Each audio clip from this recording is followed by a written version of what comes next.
Aksi balap liar kendaraan bermotor di ruang terbuka atau jalan umum kembali marak di berbagai wilayah Indonesia. Paling baru terjadi di kawasan perkantoran Setiabudi, Jakarta Selatan.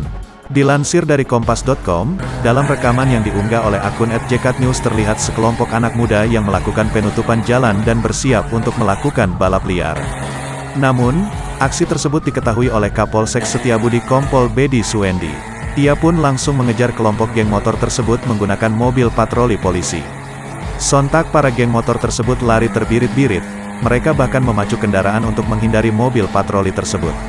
Aksi para pelaku balap liar itu tentu merugikan dan membahayakan pengguna jalan lain. Adapun balap liar di jalan raya merupakan hal ilegal.